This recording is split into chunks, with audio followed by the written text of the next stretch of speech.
Assalamualaikum warahmatullahi wabarakatuh. Selamat malam semuanya.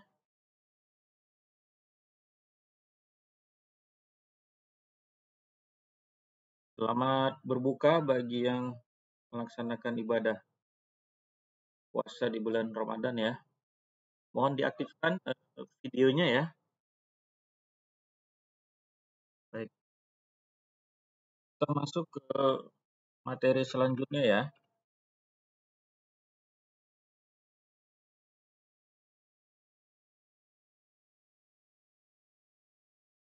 Untuk PowerPoint-nya bisa terlihat.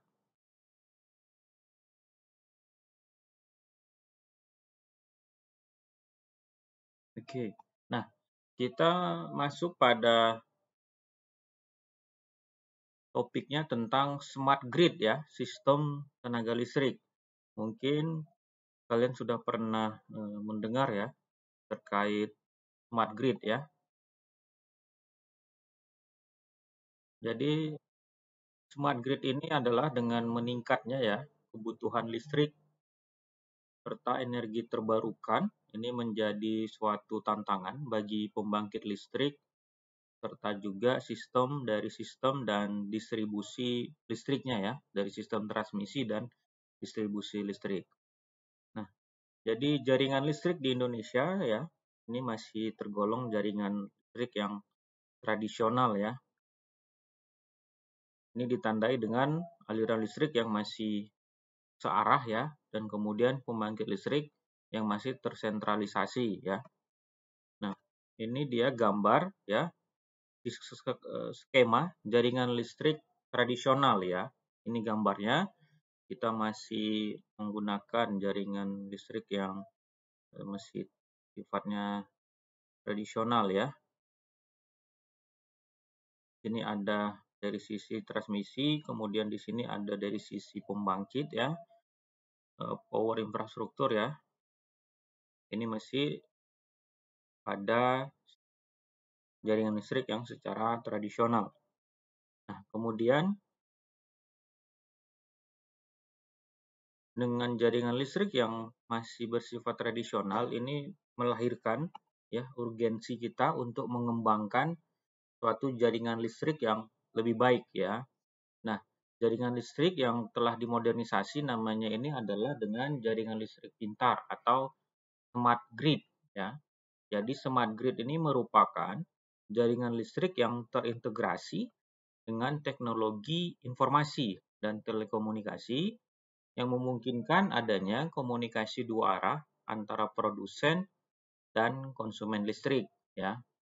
Jadi ya tentunya tujuan dari penggunaan teknologi ini untuk meningkatkan pengawasan ya, pengendalian serta komunikasi dalam hal rantai pasok dari listrik. Jadi bisa kita meningkatkan efisiensi listrik dan juga kehandalan dari jaringan listrik dapat lebih baik ya.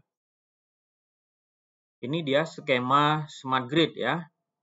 Jadi ada dia penambahannya adalah inteligensi infrastruktur.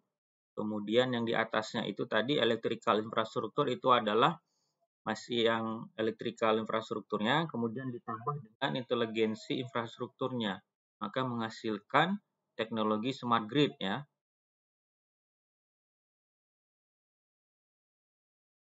Jadi smart grid ini jaringan listrik modern ya, yang mengintegrasikan teknologi sensor ya, teknologi sensor ya. Nah, ini dia skema dari aliran daya, data maupun informasi pada smart grid ya. Jadi di tengah itu ada komunikasi, misalnya dari biomasa, pembangkit biomasa, ada pembangkit angin, wind, kemudian ada pembangkit dari fuel ya, kemudian ada generator ya, ada baterai, kemudian ada penggunanya rumah, kemudian ada mobil ya. Nah, ini jadi terintegrasi dia ya semuanya.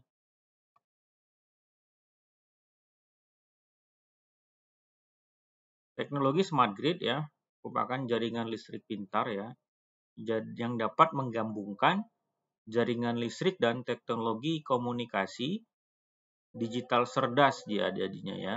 Jadi dia terhubung dengan connected telekomunikasi digital cerdas itu misalnya dengan alat telekomunikasi melalui handphone ya, melalui media-media lainnya ya. Jadi dengan jaringan pintar ini kita dapat mampu ya menyediakan tenaga listrik dari berbagai sumber dan distribusi secara luas ya. Misalnya sumbernya dari mana? Dari tenaga matahari, turbin, angin ya. Nah, dalam smart grid itu memiliki beberapa komponen ya. Pertama itu adalah intelligent appliance ya. Jadi ini merupakan perangkat cerdas yang memiliki kemampuan untuk memutuskan kapan kita harus mengkonsumsi energi berdasarkan preferensi yang telah ditentukan oleh pelanggan. Maksudnya kapan kita mengkonsumsi energi dari yang aliran biasa, aliran listrik yang tradisional itu, kemudian dengan aliran listrik lainnya yang ada di yang terconnecting ya, yang terkoneksi ya. Kemudian ada komponen smart power meter. Nah, ini menyediakan komunikasi dua arah antara penyedia daya dan konsumen ya.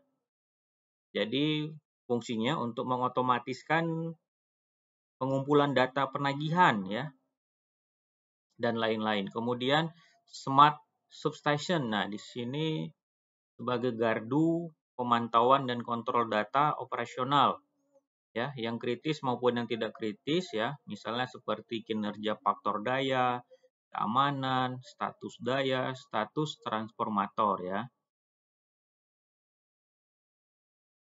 Jadi gardu ya digunakan untuk mengubah tegangan ya pada beberapa lokasi yang menyediakan keamanan serta pengiriman energi ya.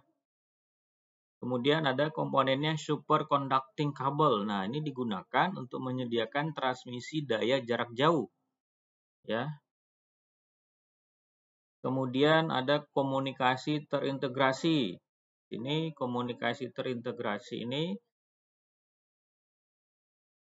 ya real time daripada sistem ya. Jadi misalnya yang sudah ada di lapangan PLC ya, Programmable Logic Controller, kemudian ada wireless, kemudian ada SCADA. Nah, ini SCADA di pembangkit listrik ada banyak ya, kontrol pengawas dan akuisisi data. Kemudian komponen yang berikutnya adalah unit pengukuran fasor. Digunakan untuk mengukur gelombang listrik pada jaringan listrik ya. Dia menggunakan sumber waktu untuk sinkronisasi ya. Nah, kemudian kita masuk kepada aplikasi smart grid ya. Jadi smart grid di sini sangat penting ya dalam teknologi saat ini. Nah, aplikasi yang dari smart grid ya seperti bisnis dan layanan pelanggan ya.